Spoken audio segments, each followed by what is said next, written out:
Well, it seems like February is racing by in some ways. Am I the only one who feels like this has kind of been a long January into February epiphany season? Week after week after week after week after week, it seems, we have been reflecting on the light and where the light and how the light can be found.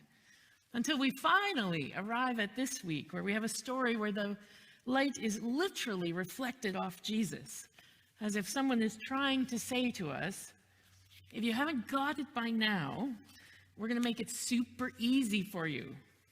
See, and we even somehow have arranged that the light should be coming in and shining on me, making it super easy for you. Except for, of course, it is the oddest story possible, which does not make it easy at all for us in this day and age. The Bible story is one that appears in Matthew and in Mark and in Luke. We tell some version of it every year, right before we move into Lent. And the story comes after there has been a difficult conversation. Jesus is talking to his followers about some deep challenges that will be ahead. And we might also remember that this story was recorded as part of the book of Matthew about 80 years after Jesus, in a time when the new Christian church was facing challenges from within, as they disagreed about what rules to keep and what rules to let go, and also challenges from the outside as they struggled with the Roman Empire around them. The new church, this is 80 years after Jesus, was kind of losing confidence in the Jesus vision. It still seemed pretty far off to them 80 years in. And then they got this story. Some days after hard discussions about how life was not going to get easier, Peter and James and Jesus and John went off by themselves, and something happened. Something hard to explain. Jesus looked different, transfigured, transformed somehow. You might say the disciples saw Jesus catch fire from within. No, not fire, glory. They saw him with prophets that should have been dead, as if time were nothing but a veil to be parted and stepped through. And just when Peter was trying to prove to himself that it was real, pinch me, he was offering to put up tents, get food, anything concrete that would help him make sense of whatever was happening. His offers are interrupted by this voice that says something that we have heard before this season, even though Peter and James and John haven't heard it before. But you'll recognize it. Stop. This is my beloved, with whom I am well pleased. Listen to him. And then the voice went quiet. The story says that this kind of made the disciples be overcome with fear. Not surprisingly, some strange voice. And Jesus says, it's okay. Don't be afraid. Trust this. Be encouraged by this. And then suddenly, everything went back to normal, as if nothing had happened. To the point that Jesus says, probably a good idea not to talk about this for a while. So what do you think, then, this story is really about? My guess is that for the earliest Christian community, that one that was hearing it 80 years on, this story is about assuring them that while the world doesn't appear to have been transformed, they were on the right track. This story was kind of reinforcing Jesus' connection to God, their Jewish God. Because remember that while there are a number of people through the Jewish tradition who are fortunate enough to have conversations with God, there are two who are really special. Moses, who is believed to actually have encountered God on a mountain. Moses, who brought the people the law. And Elijah, the greatest of the prophets, who was believed to have gone to be with God without even having to go through death at the end of his life. These two represent the heart of the Jewish tradition, the law and the prophets. And in this story, Jesus gets connected to them, speaks with them, and then outshines them. And then is called the chosen. Get it, say the storytellers? This Jesus is the real deal. You're not wrong for hanging in. You're on the right track.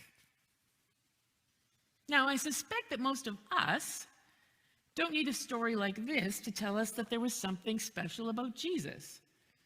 Although we also might desire some encouragement that we're not foolish for hanging in. And if we doubt, like most skeptics of our day, a story like this isn't going to help us feel more secure. This story is not going to prove anything to us. But we are indeed in need of encouragement, I think. We've had our own version of difficult conversations and signs of struggle.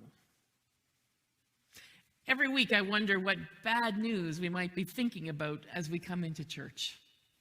And this week was no exception, delivered a bunch of bad news for us, with the terrible mass murder in the small community of Tumbler Ridge, BC, for example. But North Memorial School also issued a shelter-in-place advisory this week. A Quebec father killed his 2 preteen children and himself on Wednesday. There were house fires here and in Winnipeg. Yet more warnings about exposures to measles everywhere. So there are no particular signs that things are going to get better anytime soon. Which makes me wonder if we, like those disciples, might also need an invitation into mystery, imagination, into conversations, not about facts, because our world isn't really interested in that these days anyway, but something about meaning, something about significance. Roger Lovett says this Bible story reminds us to pay attention to the holiness that is around us, to open our eyes and look at the world differently than the rest of the world wants us to. There's times that we need to stop and we need to look and we need to listen and notice what we might otherwise miss, especially when there's a lot that is clamoring for our attention that is clearly not of God. So I really like this story he tells. I've probably told it to you before because I like it. But he tells about this man who's on a plane, seat 14D, and the woman who's sitting next to him in 14E. He says, no two seatmates could have been more different. From her dress, you could tell she was far from sophisticated. His finely pressed suit and shining shoes reflected affluence and sophistication. He sat there beside her with his aluminum briefcase and his laptop, and she was surrounded by sacks and bundles. It was obvious she had never been on a plane before. I don't do this much, she grinned. Do you? He nodded, yes. She said, oh, that must be a lot of fun. He groaned. It was going to be a long flight. She volunteered that she was going to Dallas to see her son, and she filled in all the blanks. The boy had the flu, he had a black lab, the dog's name was Wilbur. As the plane climbed, she looked out the window. Ooh, look at the trees, they look kind of like peat moss. People started turning around in their seats, staring. The man next to her wanted to crawl under the seat. The flight attendant came by asking what they'd like to drink. He asked for a Coke. His seatmate asked a second time about all the choices. When her drink came, she said she didn't know that apple juice came in cans, but it was delicious. And then when the sandwich came by, she said much too loudly, why, there's even mayonnaise in here. This went on the whole flight. The woman missed nothing. The man noticed that the man in front of them was discussing a business trip to Japan. The fellow behind them kept ordering 2 beers at a time. The woman to his right had very important papers stacked all around her. So he opened his laptop and began to work. And when the plane finally landed, she turned and said, now, wasn't that a fun trip? And it occurred to him that the only person on the whole plane who enjoyed the trip was the woman in 14E. As he watched her leave the plane, he wondered, what was it she had that he didn't have? What was it that she knew that he didn't? Why had she enjoyed that whole trip from beginning to end while he sat there miserable? We don't know what really happened on this hilltop with Jesus. We know that the disciples eventually told the others that their eyes were opened. Otherwise, we wouldn't know about this story at all. They'd seen things that they'd never seen before. It was a touch of wonder, they said, something transforming. Later, when they pieced the story together, they used words like voices and vision and clouds and glory. They were touched. They were changed. They encountered the presence of God. And it was somehow the encouragement they needed. Rudolf Otto, a German theologian, coined a word to describe that kind of experience. He called it numinous, meaning that it goes beyond anything we can rationally explain. Without knowing why, we know that the moment is filled with awe, overwhelming, is urgent, is fascinating. We're drawn into it. The trouble is, of course, that we can't explain it, and if we try, we feel foolish. So we move on, and like the man on the plane, we don't allow time for imagination or emotion, and we allow suspicion and judgment to order our days instead. But this story, this Bible story, asks us to make room for those moments. We can't preserve them or control them any more than Peter could build tents around them. But we can choose to be inspired by them and the experience of others, however they describe it. I think it's the Celtic tradition that calls them thin places, where the distance between heaven and earth collapses and we catch a glimpse of the divine. It may not be anything that leads to anything as grandiose as a spiritual breakthrough, whatever that means, but it does reorient, confuse. We lose our bearings a bit and find new ones, or not. But we're kind of jolted out of old ways of seeing the world, and we're a little bit transformed. I think that's part of what draws people into watching the Olympic Games every couple of years. The possibility of seeing something amazing or unbelievable that stretches the idea of reality beyond our rational understandings.